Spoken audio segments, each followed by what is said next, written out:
Hi everybody, my name is Dr. Rebecca Medansky and I am a pelvic floor physical therapist and the owner of Lady Bird PT, which is a clinic in Austin, Texas that specializes in supporting people through pregnancy and postpartum recovery.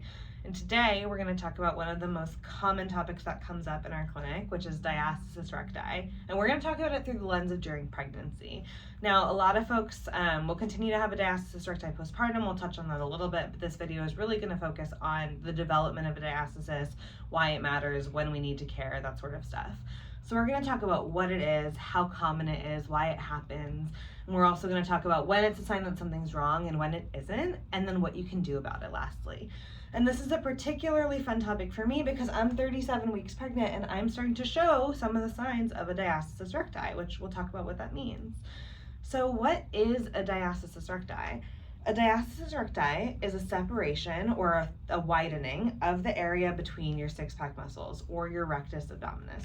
Your rectus abdominis are the most superficial layer of your abdominal wall, and as your belly grows to make room for baby, those muscles move a little bit further apart. The tissue that connects them, the linea alba, gets a little bit thinner, and that is where we get a diastasis recti from. Now, this is what we want to happen, right? The baby has to go somewhere. We have to accommodate for a baby. We don't want that baby going back into our spine. That would not be good. We want that baby growing forward, and our body helps us do that.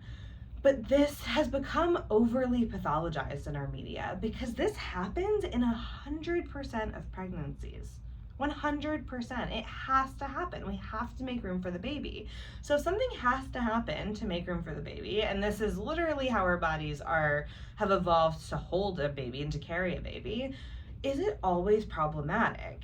And the answer to that is no. Sometimes it is though, and I hope that after you watch this video you have a clearer idea of when a diastasis recti might be a problem, what might get you thinking like, maybe I should see somebody or do something about this, and then when it isn't a problem.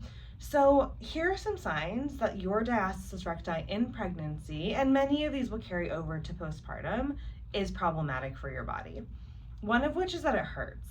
If you sit up, if you have belly button pain, if you are getting out of bed, if after your workout you're having pain in the center of your abdomen, that might be a sign that you're thinning, that widening of your rectus abdominis or the weakness that's associated in your abdominal wall is causing your body discomfort. So anytime you're having pain, that's a good sign that you want to see somebody, you want to get checked out, that maybe, yes, this normal physiologic change is causing some issues for you and your body for whatever reason. That could be genetics, that could be prior injuries, that could be prior level of activity. It could just be that we need to modify what you're doing. If you are having that coning though, and you're feeling great, you're not having any symptoms, you're not experiencing leakage, you're not experiencing pain, you're still able to do everything you want to be doing, you feel strong, that might be a sign that it's not a problem for you. Not every separation is an issue. A separation associated with symptoms is what we care about. And the reason for that is that the wideness of a separation, and then also postpartum, how quickly it resolves, is largely genetic. It's largely based on your body, your genes, your history. This isn't something that we have complete control over. And so we really want to be mindful about when this matters to a body and when it doesn't. And it's not that clear. It's not always 100% of people. So for instance, my belly cones when I get out of bed. When I go to sit up, I get this doming in my belly.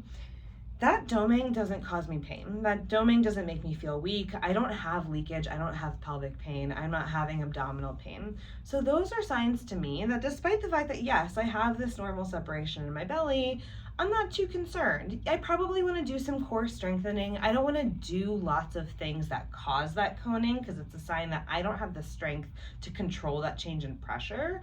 But I'm not too worried about it. Versus if when I got out of bed and I saw that coning, I was having urinary incontinence, I was having abdominal pain, I was having belly button sensitivity, I felt really weak through my core, my back hurt, right? All of those would be signs that maybe this normal abdominal change is associated with weakness or something else that's contributing to the symptoms that I'm having. So that's a sign that we need to care.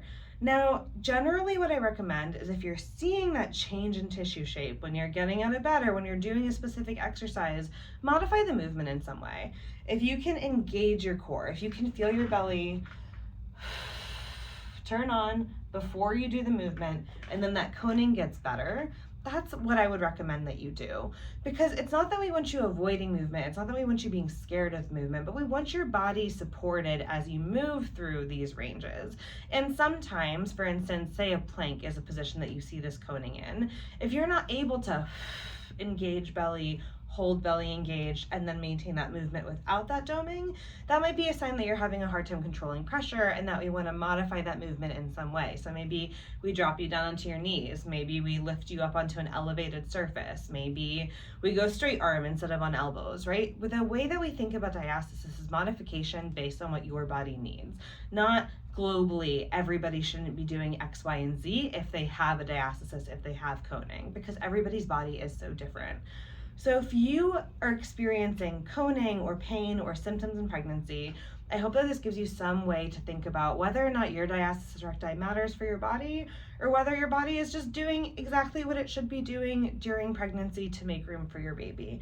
And if this is something that you're watching postpartum, and if you're like, well, I've had this for a long time and I still have these symptoms, then now is definitely the time to reach out to a pelvic floor PT, somebody who can assess you, figure out what's going on, where your impairments are that are leading you to have symptoms.